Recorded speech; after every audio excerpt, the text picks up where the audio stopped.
हाम्रो नेपालबाट आउनु भएको दुईजना दाजुभाइहरू हुनुहुन्छ। अब नेपाली भएपछि सबै हामी दाजुभाइ नै हौँ होइन। अब अर्कै ठाउँको भए पनि र म तपाईँलाई चाहिँ दुईजना मध्येबाट एकजनाबाट उहाँहरूको प्रतिक्रिया लिन चाहन्छु। उनीहरू चाहिँ के कसो छ, उहाँहरूलाई चाहिँ आफ्नो आक्रोश पोख्न मन लागेको छ मेरो च्यानल माध्यमबाट। र म दाइ नमस्कार। दाइ म तपाईँको शुभ नाम जान्न सक्छु? हजुर सक्नुहुन्छ। मेरो नाम चाहिँ रेखबहादुर बुढाथोकी, मेरो घर इलाम हो। हजुर। तर म व्यावसायिक रूपमा चाहिँ झापाको बिर्तामठबाट चाहिँ व्यवसाय गर्थेँ होइन। हजुर हजुर। चलाउँथेँ लगभग 4-5 वर्ष चाहिँ टेम्पो चलाइयो। हजुर हजुर हजुर। टेम्पो चलाउँदा पनि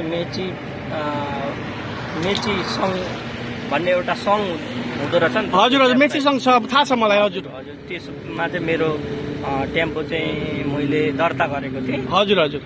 त्यसबाट मैले 4-5 साल जति चलाएँ। हजुर। त्यसमा त्यो जुन चाहिँ दर्ता गरिएको एउटा सङ्घ छ, हजुर, त्यहाँ चाहिँ मासिक रूपमा यो सञ्चय कोष जस्तै तिर्नुपर्ने नेपालमा चाहिँ। हजुर हजुर हजुर।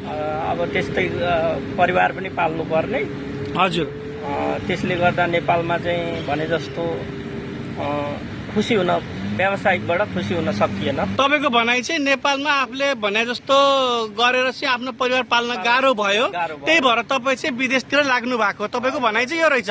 तर चाहिँ किन चाहिँ तपाईँले नेपालमा गर्न नसक्नु भएको चाहिँ मेन कारण चाहिँ के? अहिले त कति मान्छेहरू गरेछन्, गरेर खाइरहेछन्, तर तपाईँले चाहिँ सक्नु भएन। किन तपाईँलाई चाहिँ सरकारप्रति विश्वास भएन कि के हो कुरा? खुलेर भन्नुहोस् न। नेपालमा त अब भन्नै पर्दा अब पब्लिक राम्रो भए तापनि सरकार चाहिँ अलिक सोचे जस्तो छैन। हजुर हजुर। भएन।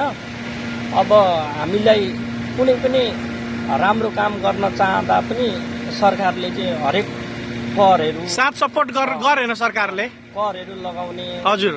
सोचेको जस्तो काम गर्न नपाइने। हजुर हजुर। सबैभन्दा ठुलो कुरो त पुँजीकै त कुरो हो नि त। पुँजी कुरो पनि पुँजी नै चाहिने। हजुर हजुर। हरेक कुरा कर। हजुर हजुर।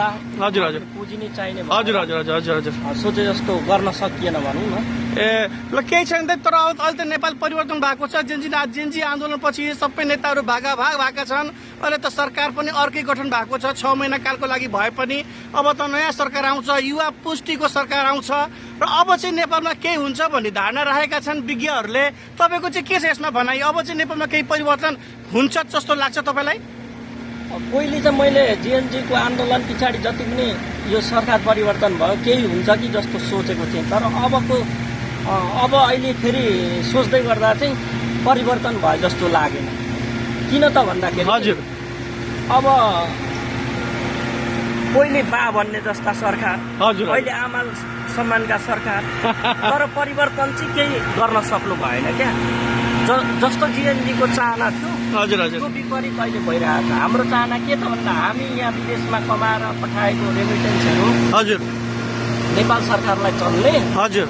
तर अब आउन लागिरहेको निर्वाचनमा हजुर हाम्रो भोट नचल्ने यो कस्तो होइन, यो कस्तो संविधान हो नेपाल? होइन, म तपाईँलाई जानकारी गराउन चाहन्छु कि यो हाम्रो सरकारमा